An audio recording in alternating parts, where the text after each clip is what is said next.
এই 2000 টাকা আপনার টিপস আমাকে সাহায্য করার জন্য। আমাকে অপমান করা হচ্ছে এইভাবে?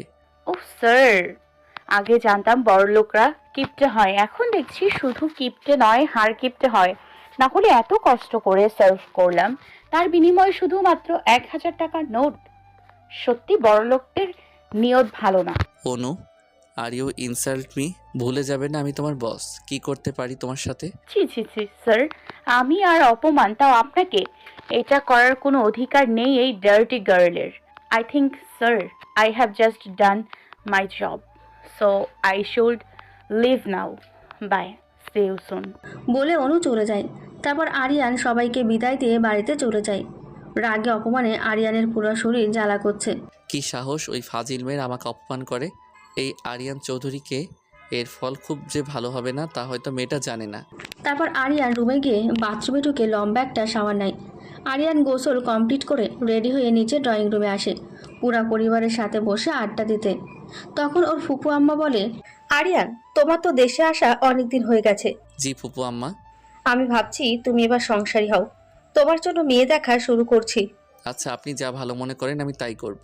সেখান থেকে উঠে নিজের রুমে চলে আসে। আরিয়ান নিজের 2 হাত মুঠো করে নিজেকে বলে, কেন 10 বছর আগে ওই দুর্ঘটনাটা ঘটে? আমার জীবনটা কেন এইভাবে এলোমেলো হয়ে গেছে? কি দোষ ছিল আমার? আমি তো আমি নই। আমি আমার আগের আমিটাকে যে বড্ড বেশি মিস করি। পেছন থেকে আয়াত এসে আরিয়ানের কাঁধে হাত রেখে বলে, ভাইয়া আর কত এভাবে কষ্ট নিচে পাবি, এবার তো থাম। জানি না, যতদিন না আমি মরে যাচ্ছি ততদিন তো এভাবে থাকতে হবে। ভাইয়া তুই মোটেই মরার কথা বলবি না প্লিজ, তোকে হারাতে পারবো না, আবার এভাবে ধীরে ধীরে কষ্ট পেতে দেখতে পারবো না। একটা ঘটনা আমার আমিটাকে আমার থেকে বহু দূরে নিয়ে গেছে। আয়াতের অগোচরে আরিয়ানের চোখ থেকে কয়েক ফোঁটা জল গড়িয়ে পড়ে। এদিকে অনু বাড়িতে এসে রাগে গজগজ করতে করতে বলে, আচ্ছা তুমি বলো তো খালা, বড় লোকেরা এত খারাপ হয় কেন? আম্মা জান, এগুলা কিতা কন আপনি? আপনারাও তো বড় লোক, আর কত ভালা মনের মানুষ। কিসের ভালা কিসের খারাপ? যাদের বেশি টাকা থাকে তাদের মনটা তার থেকে বেশি ছোট হয়। আম্মা জান, আপনারে কেউ কিছু কইছে নাকি? কেউ আমাকে কিনা 1000 টাকার টিপস দেয়, ভাবা যায়?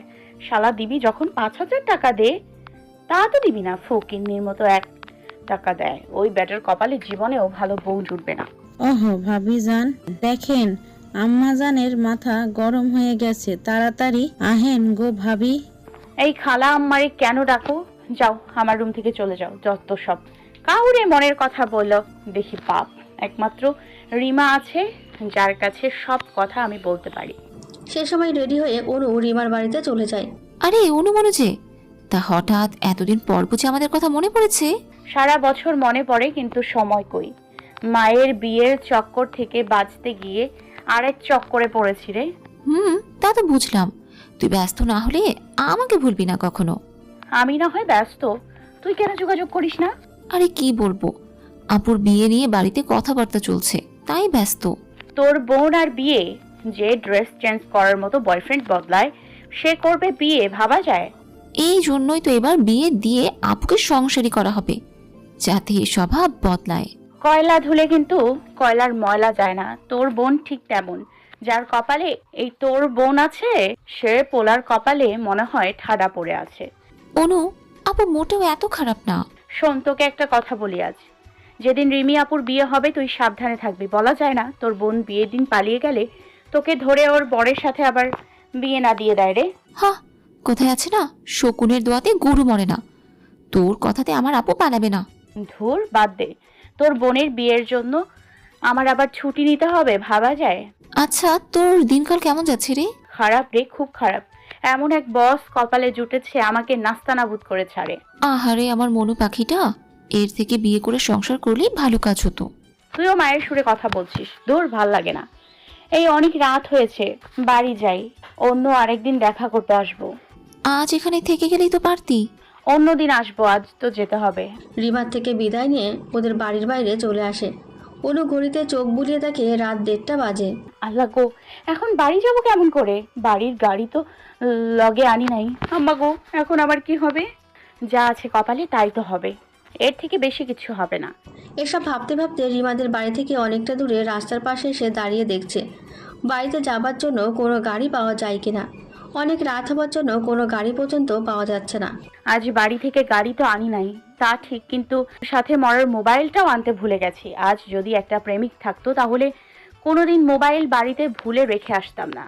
অনুরে, আজ যদি তোর 5-10টা বয়ফ্রেন্ড থাকতো তাহলে একটা না একটা তো ঠিকই কাজে আসতো। এমন সময় পেছনে কোনো শব্দ শুনতে পায়। পেছনে তাকিয়ে থেকে কয়েকটা ছেলে অনুর দিকে এগিয়ে আসছে। অনু মনে মনে ভাবছে, এত রাতে এমন খারাপ পোলাপান মোটেই সিচুয়েশন সুবিধার নয়। আল্লাহ, বিয়ে এখনো করি নাই, 10-5টা বাচ্চা হলো না, এক্ষুনি মরতে চাই না। সাহায্য করতে কেউ আসবে না, নিজেকে নিজের সাহায্য করতে হবে। আবার অনু বিড়বিড় করে বলে, ওরা এসে আমার সাথে খারাপ কিছু করার আগে আমাকে এখান থেকে পালিয়ে যেতে হবে। যেই ভাবনা অনুর সেই কাজ। অনুর দৌড় দেওয়া দেখে ছেলেগুলো অনুর পেছনে দৌড় দেয় আর বলতে থাকে, ওই সুন্দরী দাঁড়াও, পালাইয়ে যাও কেন? আমাদের সাথে একটু মজা করে যাও। মাঝরাতে এমন ফাঁকা রাস্তা আর কখনোই পাবা না। অনু মনে মনে কত দোয়া দুরুদ যে পড়ছে তা আল্লাহ জানে। আল্লাহ, এই রাতে আমার কি হবে? কে বাঁচাবে আমাকে? আমি তো কোনো গল্পের নায়িকা না যে হিরো এসে আমাকে বাঁচাবে। আল্লাহ, আজ আমার যদি একটা হিরো থাকতো তাহলে কি খুব বেশি ক্ষতি হতো? অনু নিজের কাজের ব্যাগটা জড়িয়ে ধরে মরিবাচি দৌড় দেয়। চোখ কান সব যেন সে আকাশে উঠাইয়া রাখছে। বেচারি খুব ভয় পেয়েছে আর হাঁপাতে হাঁপাতে রাস্তার মাঝে চলে আসে। তারপর হঠাৎ করে একটা গাড়ির সাথে অনু ধাক্কা খায়। খুব একটা জোরে ধাক্কা লাগে না, তারপরও নিজের ব্যালেন্স রাখতে না পেরে রাস্তায় ছিটকে পড়ে গিয়ে একটু কপাল কেটে যায়। গাড়ি থেকে মানুষটা নেমে এসে অনুর হাত ধরে সোজা করে দাঁড় করিয়ে দেয়। অনু কোনো কিছু না দেখে না বুঝে ভয়ে সামনের মানুষটাকে জড়িয়ে ধরে কান্না শুরু করে। প্লিজ আমাকে বাঁচান। অনুর পেছনের ছেলেগুলো সামনে এসে বলে, ওই মায়ারে আমাকেও দিয়ে দিন, ওটা আমাদের ভাগের। তুই বেটা মাঝখান থাইকা আয়সা বুকে আগলাইয়া রাখছিস। মেয়েটা কি তোদের সম্পত্তি? আমার বুকে আছে, যদি সাহস থাকে আমার কাছ থেকে নিয়ে যা। ছেলেগুলো এগিয়ে আসে। একজন অনুর হাত ধরতে যাবে, তার আগেই আরিয়ান তার হাত ধরে ফেলে, বলে, আমি থাকতে ওকে স্পর্শ করা এত সোজা হবে না। সে ছেলেটিকে খুব জোরে আরিয়ান ধাক্কা দেয়। এতে ছেলেটি দূরে ছিটকে পড়ে যায়। অন্য ছেলেরা মারামারি করতে গিয়ে এগিয়ে আসবে, ঠিক সেই সময় সে রাস্তায় পুলিশের গাড়ি চলে আসে। রাস্তার মাঝে এত রাতে এত ছেলে দেখে তারা গাড়ি থামায়। পুলিশের গাড়ি দেখে ছেলেগুলো পালিয়ে যায়। একজন পুলিশ আরিয়ানকে বলে, এখানে কি হয়েছে? ছেলেগুলো মেয়েটাকে ডিস্টার্ব করছিল। তখন পুলিশগুলো অনুকে বলে, ম্যাম, আপনি আমাদের সাথে চলেন, আপনাকে বাড়িতে পৌঁছে দিয়ে আসবো। এত সময় পর অনুর খেয়াল হয় সে কাউকে জড়িয়ে ধরে আছে। তাড়াতাড়ি আরিয়ানকে ছেড়ে দিয়ে একটু দূরে সরে দাঁড়ায়। এবার অনু আরিয়ানের দিকে তাকিয়ে বলে, স্যার আপনি? ও আপনি? আমার বোঝা উচিত ছিল এত রাতে আপনি ছাড়া আর অন্য কেউ বিপদে পড়বে না। দেখুন, আমি কিন্তু ইচ্ছে করে বিপদে পড়ি নাই। বান্ধবীর বাড়ি থেকে যাবার পথে ওরা আমার পিছু নেয়, তাতে কি আমার দোষ? কই খারাপ কোনো ড্রেস তো পরি নাই যাতে কোনো রাস্তার মানুষ আমার প্রতি আকৃষ্ট হয়। শুধু একা কাউকে অসহায় অবস্থায় পেলেই হয়, তার সুযোগ নিতে হবে, তাই না? এই মেয়ে চুপ থাকতে পারো না? একবার কথা বলা শুরু করলে আর চুপ করার নাম নাই। আল্লাহ জানে এর বাড়ির মানুষ কিভাবে এই আনলিমিটেড ঝামেলাকে সহ্য করে। আমার বাড়ির মানুষকে নিয়ে আপনার ভাবতে হবে না, তাদের নিয়ে ভাবার জন্য আমি আছি। হ্যাঁ, আপনি আছেন, তার নমুনা তো দেখতে পাচ্ছি। আমার স্থানে অন্য কেউ থাকলে আজ ছিল আপনার কপালে শনি রবি সোম। শনি রবি সোম এগুলো আবার কি? জানি না। ওই আপনি যেদিন থেকে আমার জীবনে আসছেন সেদিন থেকে কোনো না কোনো বিপদে নিজেও পড়েন, আমাকেও ফেলেন। এবার পুলিশের একজন বলে, স্যার, এটা তাদের ব্যক্তিগত ব্যাপার, আমাদের যাওয়া উচিত। তাই বলে তারা চলে যায়। ওই পুলিশ, থামেন আপনারা, আমাকে নিয়ে যান। ঠিক হয়েছে, আল্লাহ তোমার বিচার করেছে। ওই শয়তান বজ্জাত খচ্চর বস, তোর জন্য আমার গাড়ি চলে গেছে। আমি এখন বাড়ি যাব কি করে? কে দিয়ে আসবে? জাস্ট মাইন্ড ইউর ল্যাঙ্গুয়েজ, ওকে? ওইটা আপনার বাবার বাড়ি ছিল না যে আপনাকে না নিয়ে চলে গেছে? আমার বাবার গাড়ি না, কিন্তু সরকারি গাড়ি তো ছিল। এখন বাড়ি যাব কেমনে আমি? আমি ছাড়া আর তো কোনো রাস্তা নেই। আপনাকে আমি বাড়িতে পৌঁছে দিয়ে আসছি, আমার গাড়িতে গিয়ে বসুন। অনু সোজা গাড়ির কাছে গিয়ে পেছনের সিটে বসে পড়ে। আরিয়ান এসে বলে, আমাকে কি আপনার ড্রাইভার মনে হয়? না তো, আপনি তো আমার বস, ড্রাইভার কেন হতে যাবেন? তাহলে সামনের সিট রেখে পেছনে কেন বসেছেন? ও সরি, বুঝতে পারি নাই। তারপর পেছন থেকে নেমে গাড়ির সামনে এসে বসে। তারপর আরিয়ান গাড়ি ড্রাইভ করে আগে অনুকে হাসপাতালে নিয়ে যায়। মেম সাহেব, আপনি কষ্ট করে একটু নামবেন। আপনি হসপিটালে কেন আসছেন? আমি তো বাড়ি যাব। আপনি মাথায় যে গোতা খাইছেন তা বুঝি ভুলে গেছেন, কিন্তু আমি ভুলি নাই। ও তাই তো, আমি তো ভুলেই গিয়েছিলাম। আমি তো আর ভুলতে পারি না, কারণ আমার পিয়ে অসুস্থ থাকলে তো আমার ক্ষতি। আপনি নিজের ভালোর জন্য আনছেন, আমার জন্য না। আল্লাহ, এই তো দেখি পুরা খচ্চর, এ বেটার কপালে কোনোদিন ভালো হইব না। তারপর অনু আরিয়ান হাসপাতালের ভেতরে যায়। সেখানে অনুর মাথায় ডাক্তার ড্রেসিং করে দেয় আর বলে তার বেশি লাগেনি, একটু বিশ্রাম করলেই ঠিক হয়ে যাবে। তারপর আরিয়ান অনুকে নিয়ে আবার গাড়ি ড্রাইভ করতে শুরু করে। অনু চুপচাপ গাড়িতে বসে আছে। আরিয়ান বলে, তা মেম সাহেব, আপনি কোথায় যাবেন? আপনার বাড়িতে তো অবশ্যই যাব না। এই মেয়ে সোজাভাবে উত্তর দিতে পারো না নাকি সোজা কথার মেয়ে না? সোজা গিয়ে বামে যাবেন, তারপর ডান পাশের মোড়ে। বলে আবার চুপ করে বসে থাকে।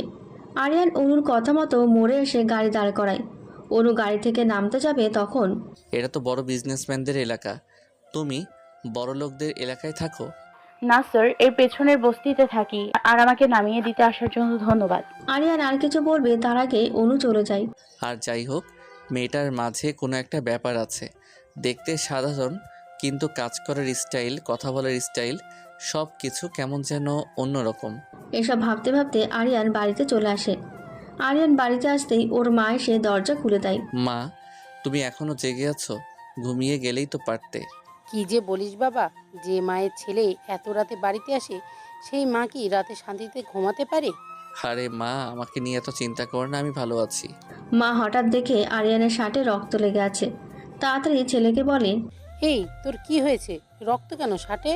আমার কিছু হয়নি, রাস্তায় একটা মেয়ে গাড়ির সাথে ধাক্কা খায়, সেই মেয়ের রক্ত। তা মেয়েটা ভালো আছে তো? বেশি ব্যথা পায়নি তো? আরে মা, জাস্ট কুল ডাউন। মেয়েটা ভালো আছে, তাকে বাড়িতে পৌঁছে দিয়ে আসছি। আচ্ছা তাহলে যাও, অনেক রাত হয়েছে, ফ্রেশ হয়ে ঘুমিয়ে পড়ো, সকালে কথা হবে। আরিয়ান রুমে এসে আয়নার সামনে দাঁড়িয়ে নিজেকে দেখছে। তার বুকে অনুর রক্তের দাগ। এ দাগ হয়তো ধুয়ে দিলে চলে যাবে, কিন্তু মনের মাঝে যে দাগ আছে, সে দাগ কি কোনো কিছু দিয়ে মুছে যাবে? এদিকে অনু এত রাতে বাড়িতে আসছে কেউ বুঝতে পারেনি। দরজায় হালকা নক করতে রহিমা দরজা খুলে দেয়। রহিমা জোরে কথা বলবে তার আগেই অনু তার মুখ চেপে ধরে বলে, আমি ভালো আছি, আমার কিছু হয়নি, যা কথা সব সকালে হবে। তা বলে অনু নিজের রুমে গিয়ে হাত মুখ ধুয়ে ঘুমোতে বিছানায় যায়। আর ভাবতে থাকে সকালে যা আছে কপালে তা তো ভোগ করতেই হবে। অনু সকালের কথা চিন্তা করে রাতের ঘুম কেন নষ্ট করবে? আগে ঘুম, তারপর বাকি কথা হবে। ওদের চিন্তা করে ঘুম নষ্ট করতে সে রাজি নয়। গভীর ঘুমের সাগরে অনু ডুবে যায়। আর আরিয়ান, কে রাখে তার খোঁজ? কেউ না, সে একা। তাকে বোঝার কেউ নেই। সকালে ঘুম থেকে উঠে ফ্রেশ হয়ে নিজের রুম থেকে বাইরে সবার সামনে যেতে অনুর ভয় করছে। যে বিপজ্জনক মা যদি দেখে কপাল কেটেছে, তাহলে হাজার প্রশ্ন করবে, সাথে বাবার কথা, ভাইয়ের শাসন। অনুরে, তোর জীবন শেষ। তারপর অনু নিচে চুপচাপ এসে ডাইনিং টেবিলে নাস্তা করতে বসে। ভাবিজান দেখেন অনু আম্মা জানের কি হয়েছে। সবাই রহিমার কথা শোনে। অনুর দিকে তাকিয়ে থাকে ওর কপালে ব্যান্ডেজ করা। অনু সবার এভাবে তাকিয়ে থাকা দেখে ভয়ে একটা ঢোক গিলে বলে, দেখো, আমার দিকে এভাবে তাকিয়ে দেখার মতো কিছু হয়নি। কিছু হয়নি তাহলে কপাল কাটছে কি এমনি এমনি? আর তুই রাতে কখন বাইরে গেলি, আবার বাড়িতে আসলি কখন? আম্মাজান রাত 3টার সময় বাড়িতে আইছে, আমি দরজা খুলি দিছি। অনু একটা রাগী লোক নিয়ে রহিমার দিকে তাকায়। শালা কিছু তো বলে ব্যাপারটা ধামা চাপা দিব ভাবছিলাম, সব এই ব্যাককল মহিলা শেষ করে দিল। কি হলো অনু, এত রাত হয়েছে কেন বাড়িতে আসতে? কোথায় গিয়েছিলি তুই? অনু চুপ করে আছে, কিছু বলে না। কি হলো অনু, আবির তোমাকে প্রশ্ন করেছে, উত্তর দিচ্ছ না কেন? অনু এবার ভ্যাভা করে কান্না করতে করতে ডিমার বাড়ি থেকে বাইরে হবার পরের সব কথা বলে। শুধু আরিয়ানের সাথে ঝগড়া করেছে সে কথা আড়াল করে রাখে, কিন্তু তাকে যে তার বস বাড়িতে পৌঁছে দিয়ে গেছে তা বলে। যদি তোর বস সাহায্য না করতো তাহলে কি হতে পারতো ভাবা যায়? কোন সাহসে তুই একা ওদের বাড়ি থেকে বাইরে আসছিস? রিমার ফোন দিয়ে তো কল করে জানাতে পারতিস আমাদের। আসলে তখনও তো জানতাম না যে ব্যাগে আমার ফোন নাই আর এমন বিপদ হতে পারে। তুই মডার্ন মেয়ে হয়ে এ কথা কি করে বলতে পারিস যে জানতি না বিপদ হতে পারে? যেখানে দিনে মেয়েরা নিরাপদ নয় সেখানে তুই রাতে একা বাইরে ছিলি। বিষয়টা ভাবতেই মাথায় রক্ত উঠে যাচ্ছে আমার। অনুর বাবা অনুর মাকে বকা দেয়। তোমার মেয়ে রাতে কোথায় যায়, কি করে, সে সম্পর্কে আমাদের জানানোর প্রয়োজন মনে করো না? কাল আমাদের কেন বলো নাই ও রিমাদের বাড়িতে গিয়েছে? অনু আমাকে বলে যায়নি। আমি জানতাম না যে অনু বাইরে গেছে, রুমে নেই। বাবা, তুমি কেমন মা? তোমার মেয়ে বাড়িতে আছে কিনা তুমি সে খবর রাখো না? আমি তোমার উপর ভরসা রাখতে পারি না। যদি মেয়েটার কিছু হয়ে যেত তাহলে তো রাস্তায় মানুষের থেকে খবর নিতে হতো। অনুর খুব খারাপ লাগছিল যে ওর ভুলের জন্য মাকে এত কথা শুনতে হচ্ছে। আসলে অনেক খারাপ কিছু হতে পারত। বাবা প্লিজ দেখো, আমার ভুলের জন্য মাকে এমন করে বলো না প্লিজ। আমি আর এমন করব না।